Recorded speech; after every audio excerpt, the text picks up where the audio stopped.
La matinale de Radio Classique avec David Abiker. 8h42, Esprit Libre avec aujourd'hui, comme chaque jeudi, Franz-Olivier Gisbert, que je remercie d'avoir fait une place à notre rédactrice en chef, Annabelle Roger, qui publie chez Plomb L'écœurement des mers. Elle nous en parlera dans un instant, mais d'abord, Franz-Olivier Gisbert, toilette l'actualité de la semaine dans le sens inverse du poil des aiguilles d'une montre. Bonjour Franz. Bonjour David. Alors finalement, Donald Trump, est-ce qu'il a reculé sur le Groenland ? Quelle est votre façon de voir les choses après son discours fleuve au forum de Davos? Je crois que l'affaire du Groenland n'a pas fini de nous empoisonner la vie, même si c'est vrai, Donald Trump a baissé le ton. Enfin, ça continue, ça va continuer. Là, hier, c'était intéressant d'ailleurs, à ce forum de Davos, parce qu'il a joué les marées battues, avec un long discours décousu, prononcé d'une voix essoufflée, en s'engageant à ne jamais utiliser la voie militaire pour conquérir ce qu'il appelle un bout de glace. Mais comme on sait, avec lui, les promesses n'engagent que ceux qui les reçoivent. Et ça va reprendre. Et puis d'ailleurs, il a laissé un instant transparaître une grande amertume. Enfin bon, il a attaqué beaucoup l'Europe, mais une grande amertume à l'égard de la vieille Europe, en laissant planer cette menace, je le cite, « Vous pouvez dire oui, sous-entendu, vous nous donnez le Groenland, vous pouvez dire non, et on s'en souviendra. » C'est pourquoi les Européens sont obligés de jouer finement, et c'est apparemment ce qu'ils sont en train de faire. C'est-à-dire, c'est pas la méthode Macron qui, il a eu raison de traiter Trump de brute, parce que, d'ailleurs, il aurait pu dire pire, parce que c'est une brute sans foi ni loi, enfin, on pourrait en rajouter des adjectifs. Mais, c'est pas comme ça qu'on va y arriver, pour une raison très simple, vous savez très bien, c'est qu'on a des intérêts économiques importants, visiblement que Emmanuel Macron avait oublié. Je pense notamment, d'ailleurs, aux entreprises françaises du CAC 40, parce qu'on sait que à peu près 15 à 20% de leurs bénéfices sont générés aux États-Unis. Donc, si on a une guerre commerciale, c'est sûr que ça va nous coûter cher. Mais ce qui est intéressant dans ce discours, en fait, quand on entendait ça, tout ça devant les Européens, des dirigeants européens qu'on en pris plein la figure, c'est que je pense que c'est impossible de continuer l'Europe comme ça. C'est-à-dire, il faut quand même y aller, il faut quand même s'y mettre. Et on sait très bien, le grand souci des Européens aujourd'hui, c'est la peur qu'ils partent et qu'ils nous laissent seuls avec Poutine, parce que c'est ça le fond de l'affaire. Et c'est ça qu'il y a dans le chantage. Et donc, on est un peu aussi obligé de discuter un peu. Et Ceci dit, si on fait rien, il part. Si on fait quelque chose, il part. Autant être ferme. Mais je crois que le problème, c'est que l'Europe doit commencer à exister. Et je me disais hier, justement, en le regardant, mais ce serait quand même bien là qu'on s'y mette à faire l'Europe, au lieu de nous endetter inconsidérément comme la France. Parce que là, je veux dire, on a à peine le droit à la parole, vu l'état de nos finances publiques, l'immigration incontrôlée, etc., etc. Bon, regardez aussi la défense. Aucun effort de défense, pas la France. Je parle de l'Espagne, par exemple. C'est honteux. Bon, on peut continuer aussi. On n'est pas obligé d'acheter toutes nos armes en Allemagne, comme le font, aux États-Unis, comme le fait l'Allemagne. Et le Danemark. Et le Danemark, bien entendu. Donc, voilà. Donc, faut espérer que de tout ça, il sortira quelque chose. Et en attendant, comme le dirait un confrère, là, Christophe Labarde, qui m'a envoyé un tweet, Donald, il va nous rendre dingos à force de jouer à l'oncle Picsou. C'est vraiment une histoire de Walt Disney, quoi. Est-ce qu'il ne faut pas que l'Europe joue les culbutos ? Oui, c'est un peu ce qu'elle est en train de faire, mais en même temps, je suis désolé, l'Europe, il faut qu'elle commence à exister, parce que elle a eu un coup de semonce avec l'invasion de l'Ukraine par la Russie en 2022, elle n'en a pas retenu les leçons. Bon, c'est vrai que l'Allemagne a augmenté considérablement d'ailleurs ses dépenses de défense, mais enfin, il y a d'autres choses à faire. L'Europe, elle doit commencer à serrer les coudes, et puis je le répète, c'est-à-dire, chacun dans son secteur, chaque pays, en fait, a des choses à faire qu'il ne fait pas pour l'instant. C'est-à-dire, il reste toujours un peu les bras ballants. Vous estimez que la décision d'envoyer évidemment des troupes symboliques au Groenland, mais surtout les représailles, le fameux bazooka anti-coercition mobilisé par les Européens et qui commençait d'ailleurs à effrayer les marchés financiers américains, ça c'est le bon chemin ou pas ? Non. C'est grotesque.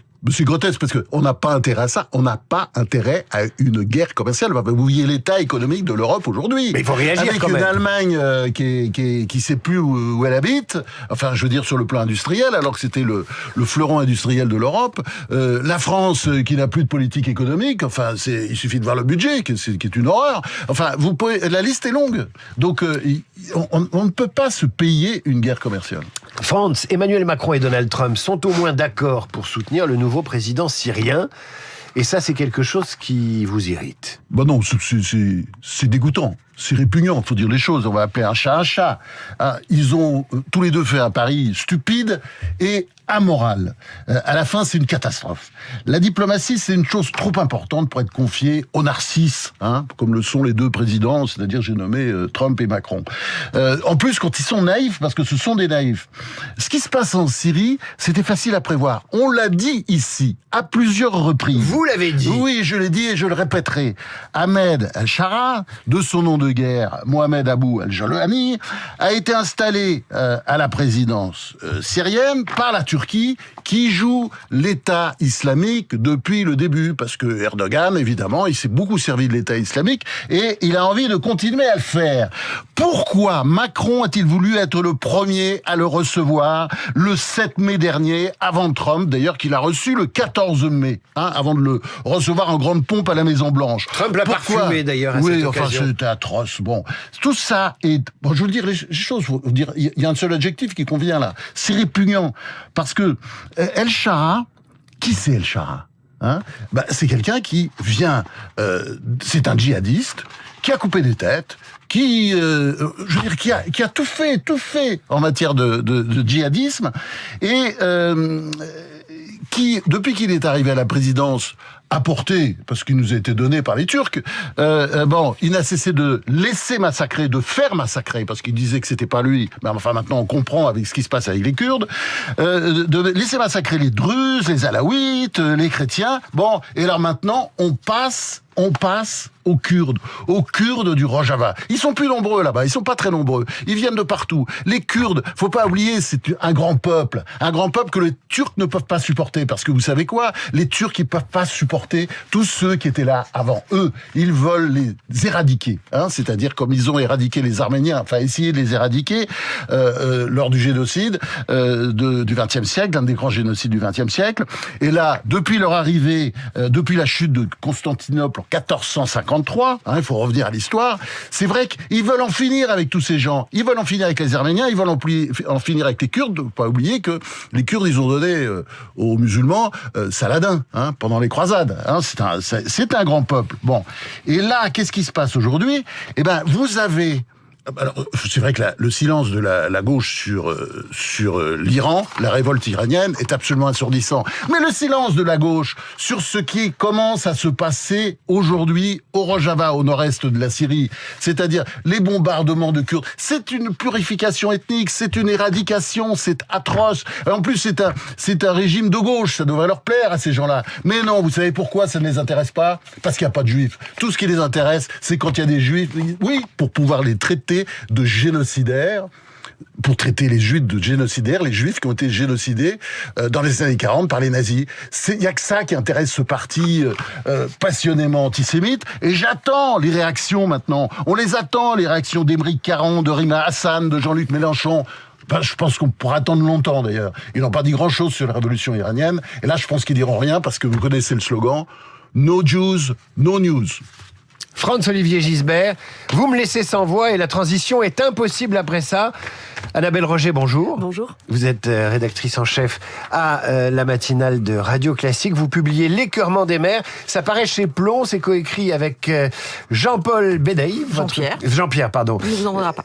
Votre co-auteur. On est à 2 mois des municipales. Rassurez-nous, les maires ne vont pas tout jeter par-dessus bord. Non, on a eu un petit peu peur, notamment l'année dernière. Enfin, l'Association des maires de France, parce qu'ils constataient 40 démissions par mois de maires. Donc ça faisait quelques milliers à la fin.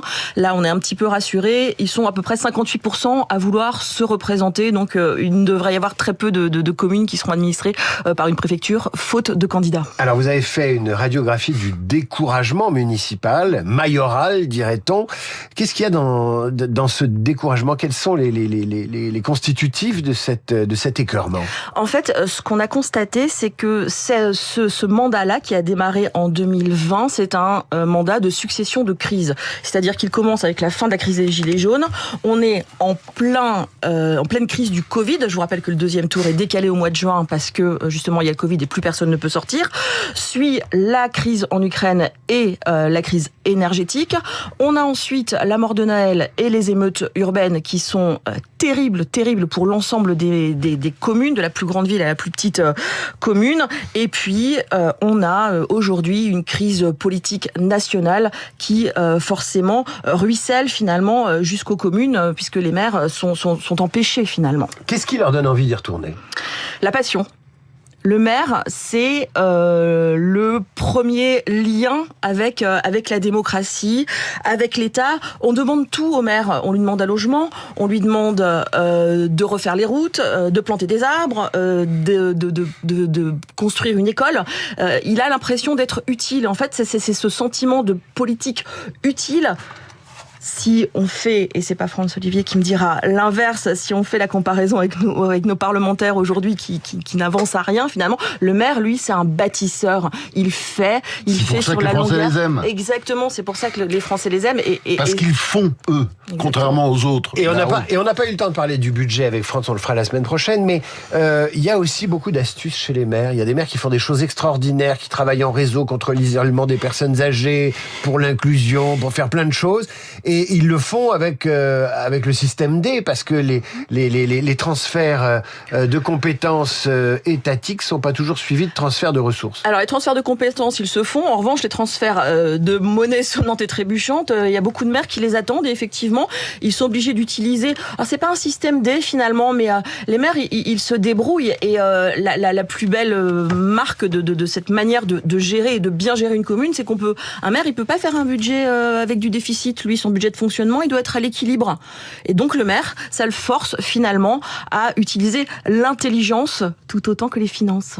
Merci Annabelle. Franz, un mot sur ces municipales, mais alors vraiment un mot, qu'allez-vous regarder? Qu'est-ce qui va vous passionner dans les 2 mois qui viennent? Ce qui m'intéresse vraiment, franchement, c'est comme plein de gens d'ailleurs, ce sont les combats. Les combats, bien sûr. Il y a des histoires qui vont être formidables. Le duel Dati-Grégoire, par exemple. Évidemment que ça m'intéresse. Et puis peut-être la montée derrière de Sarac-Nafo. Marseille, évidemment. Payan, Vassal, Alizio.